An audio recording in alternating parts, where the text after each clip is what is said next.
Hi and welcome back. Today we're going to be looking at how we start to represent molecules when we're talking about covalent bonding. So remember we used a model for metallic bonding and for ionic bonding where we represented the atoms and the ions and could annotate that. We have a number of different ways that we can represent covalent bonding depending on what we're looking at. And the first one that we're going to look at is Lewis structures or Lewis dot structures. You will have seen these already in Year 10 Science where we did some basic ones. We're going to go over this again and then have a bit more practice before moving on to our next one where we start to represent the shape of molecules as well. So when we're talking about covalent molecules, there are different ways that we can represent the sharing of bonds between atoms to form the covalent bond. These are space-filling models that you may have seen before, ball and stick models, or structural diagrams where we represent the electrons by lines. So you may have seen also something like PCl3. We can write it as a formula. We can have the space-fill diagram. This is our Lewis dot structure. And then this is our structural formula.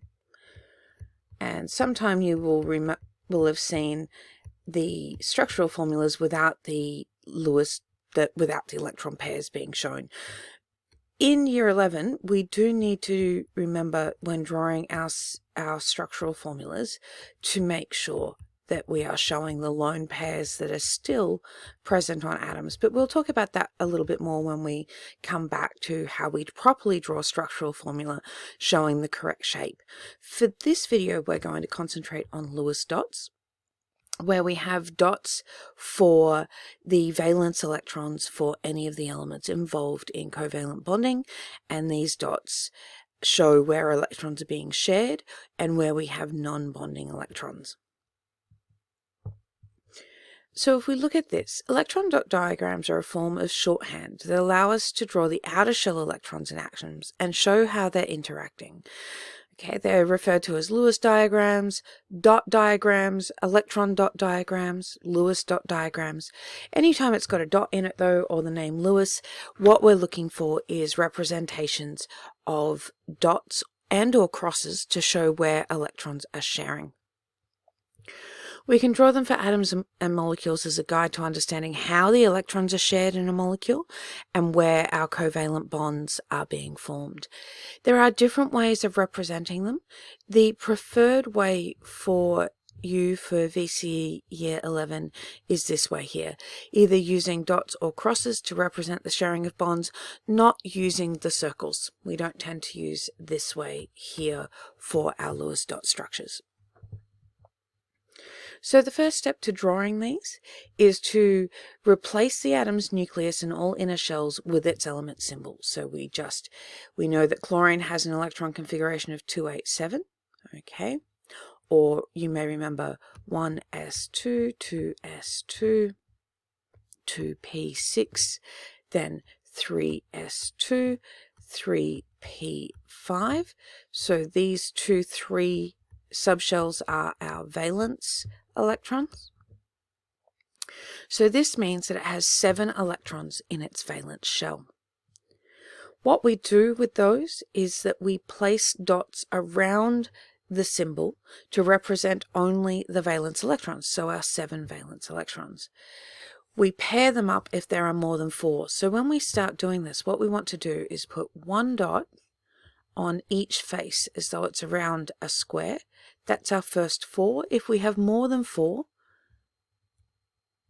we continue around and pair them up. This helps to tell us how many bonds that chlorine wants to form, because it will form as many bonds as unpaired electrons that it has. So if we go to represent the molecule Cl2, we can draw Lewis dot diagrams for each element that we want to bond together. These are both chlorine, so they will both have 7 electrons in their valence shell. We will see that we have 1 unpaired electron each, and these 2 are the ones that will come together and form the bond. Okay, so the unpaired electrons form the bond. We can draw it this way where we show them lined up like that, or we can draw it where we have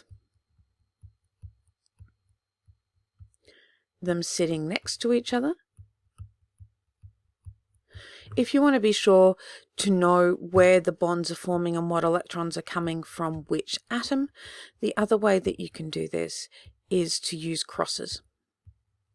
All of these for one of the atoms to show that the electrons are different. All of these are acceptable ways of drawing the electron dot structures at this level.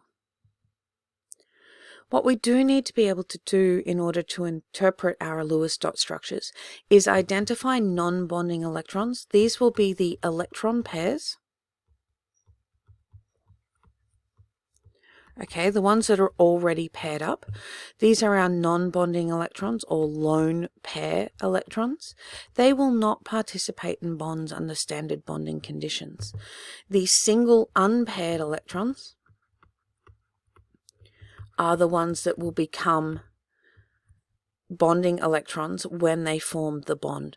Okay, so we need to be able to identify these from a diagram and know that in chlorine we have the 6 non-bonding pairs. So we would have 6 non-bonding pairs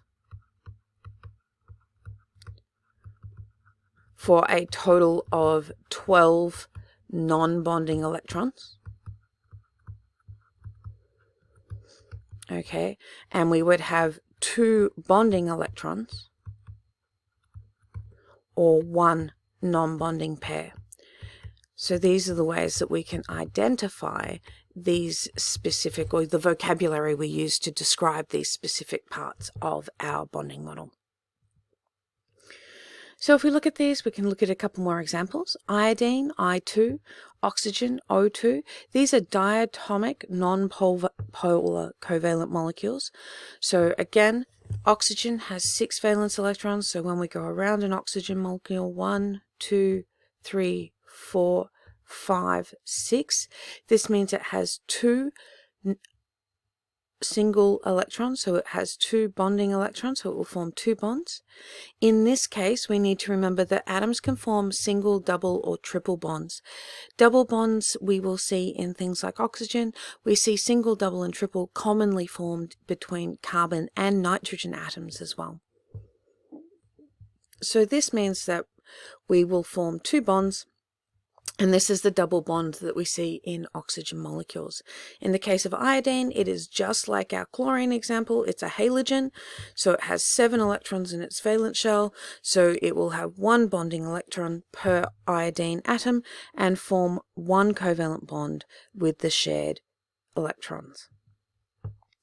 You may have noticed that if elements are in the same group, they will have the same electron dot configuration. Okay, hydrogen has 1, all of our group 1s would have 1.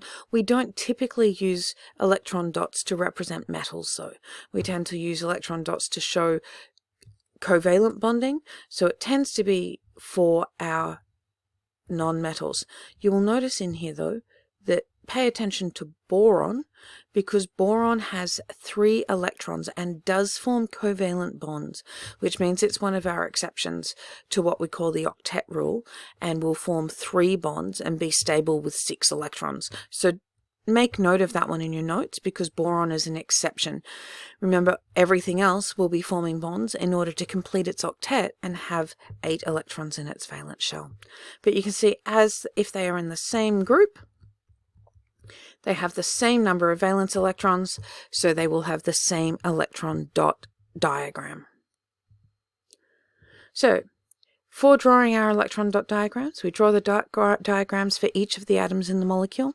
So this is taking their valence electrons and placing them around the symbol. We identify unpaired electrons. These will become our bonding electrons, and they're available to form a covalent bond. Paired electrons do not participate in the bonding, so they stay on the atom as lone pairs. The atom with the most bonding electrons tends to go in the center because it needs to make the most bonds to be stable, so we'll bond to the most things. Then the last one is check that all the atoms are paired and each atom is surrounded by 8 electrons, except hydrogen, which needs 2, and of course boron, which needs 6.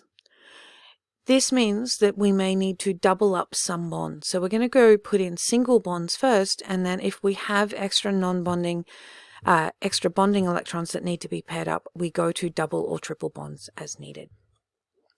Let's have a look at a couple of examples. SH2, so S has 6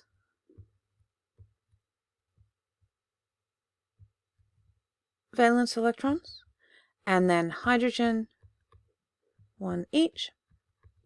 So we have this structure here. PCl3, so we have phosphorus, 1, 2, 3, 4, 5. This leaves chlorine, which we saw before, has 7, so we will have 1 space each for each of the chlorines.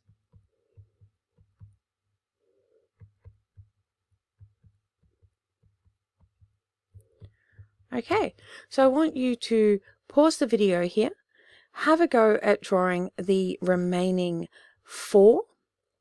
Okay, there's a couple of challenging ones here in terms of you will need to figure out 3 atoms here, remembering carbon's going to be in the middle because carbon wants to form 4 bonds. Oxygen wants to form 2 bonds, and fluorine wants to form 1 each. So see if you can figure out how to put these ones together to maintain the bonding for all of them. Carbon will be in the middle being bonded to both oxygen and fluorine is your hint there. Then we have hydrogen cyanide. This one contains a triple bond, and then CS2 contains some double bonds. So, and this one, we will actually break one of the lone pairs is the bond there. So have a look at these and see how you go and come back to get the answers.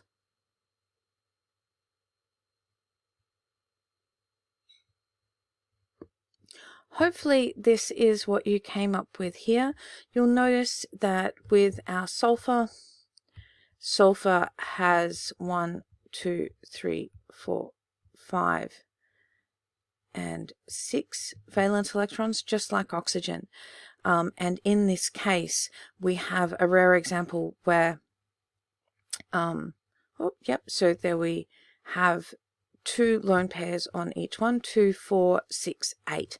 So these 2 unpaired electrons are forming a double bond, and then we have that on each side with carbon in the middle.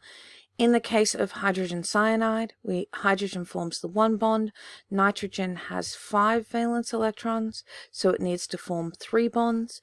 The only thing left that it can form 3 bonds with is carbon, so we can draw these together vertically like this to show the triple bond. Okay, that's it from me on Lewis dot structures. Make sure you have a little bit of practice and write down any questions that you have, and I'll see you in class. Okay.